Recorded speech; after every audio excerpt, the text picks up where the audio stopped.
Madam, இப்ப செல்லுல அடிச்சுட்டு வந்தீங்களே, அந்த 4 பேரும் தப்பிச்சு போயிட்டாங்க. தப்பிச்சு போயிட்டாங்களா? இல்ல, மாத்து சாவியை போட்டு கதவு திறந்திருக்காங்க. ராஜ நடந்து ஓடி போயிருக்காங்க. நீங்க போகலாம். நிச்சயமா தெரிஞ்சு போச்சிருக்கா? எனக்கு இப்ப சந்தேகமே இல்லை. எங்க டிபார்ட்மெண்ட்ல தான் யாரோ எங்கேயோ தப்பு நடக்குது. கண்டுபிடிச்சானோ. Come on, let's go. எங்க உன்னை செல்ல வச்சானுமே நேரமாவது. மறுபடியும் யாராவது வந்து? பயப்படாதம்மா, உனக்கு துணையா நானே இருக்கேன்.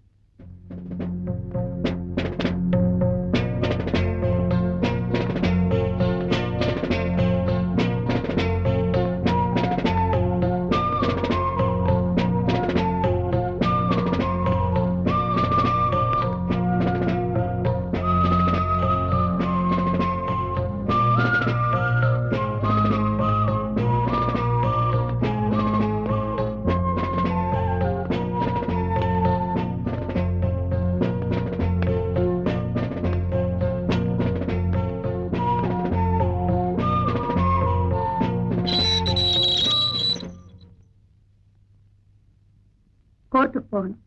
வா.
சார், தப்பா நினைக்காதீங்க.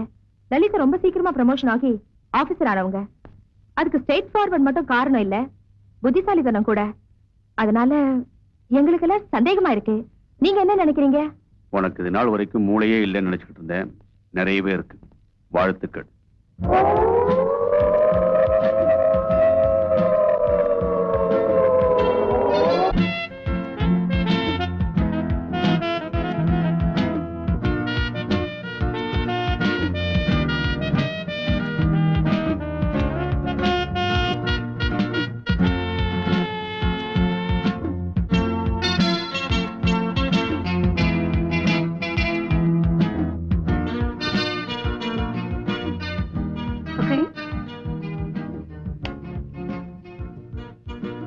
நான் இன்னும் எத்தனை நாளைக்கு இந்த விஷயத்துல இருக்கணும்?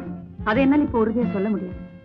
டிபார்ட்மெண்ட்டை பொறுத்த வரைக்கும் நீ இறந்துட்டு தான் சொன்னாலும் சம்பந்தப்பட்டவங்க கண்ணையும் தப்பிக்கிறதுக்காக கொஞ்ச நாளைக்கு நீ இந்த வேஷத்துல இருந்துதான் ஆகணும்.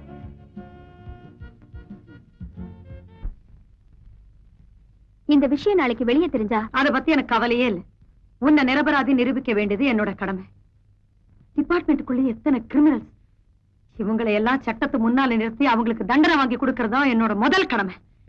இந்த ப்ராசஸ் என்னோட வேலை என்ன, உயிரே போனாலும் எனக்கு அக்கறையே இல்லை. I am really proud of you. ஆனா உங்க டிபார்ட்மெண்டோட உதவி இல்லாம நீங்க தனி ஆளா இவ்வளவு பேரை எதிர்த்து போராட முடியுமா? என்ன கிரிமினல்ஸ் ஃபைல் எடுக்கிறீங்க? முள்ள முள்ளால் தானே எடுக்கணும்பாங்க. இந்த கேஸ்ல ஒரு கிரிமினல் தான் நமக்கு பார்ட்னரா சேர்த்துக்க போறேன். ஒரு கிரிமினல் போலீஸோட எப்படி பார்ட்னர் ஆக முடியும்? உனக்கு தெரியாது ருத்ரா, சில சமயங்கள்ல இந்த மாதிரி ஏடாகுடமான காம்பினேஷன் தான் ரொம்ப பவர்ஃபுல்லா ஒர்க் அவுட் ஆகும். சரி, ஆனா நீங்க சொல்ற ஆள் ஒரு கெட்டிக்காரனா இருக்கணுமே. வெக்கத்தை விட்டு சொல்லட்டா, கிரிமினல்ஸ்ல நிறைய பேரு எங்களை விட கெட்டிக்காரங்களா இருக்காங்க. இப்ப நான் தேடிட்டு இருக்கனே, இந்த ஆளு புத்திய கொஞ்சம் நல்ல வழியில பயன்படுத்தி இருந்தா இன்னும் ஐஜி ஆயிருப்பான். போன வழியில போனா கிரிமினல் ஆயிட்டான். இதா கண்ணாடி போட்டிருக்கேன், இந்த பிரகஸ்பதி தான். நல்ல ராஜகலை, ஆனா சின்ன திருட்டு மொழி. சிங்காரம், பங்காரப்பா, நமச்சிவாயம், அகமது, பால்ராஜ். Very good. மகாவிஷ்ணு அவதாரம் எடுத்த மாதிரி ஒரு இடத்துக்கு ஒரு பேர் கொடுத்திருக்கான். இவனோட உண்மையான பேர் என்னன்னு தெரியணுமே, அது ஒரு வேலை. ஆனா இந்த ஆளை பார்த்தா திருட மாதிரி இல்ல, திருட்டு குடுக்கற மாதிரி இருக்கு. நீ சிரிப்பை பார்த்து ஏமாந்து போயிடாத. இந்த ஆளை பத்தி நான் ஒரு விஷயம் சொல்றேன், மீதி விவகாரத்தை நீயே ஊகிச்சுக்கோ எவ்வளவு பெரிய ஆளுன்னு.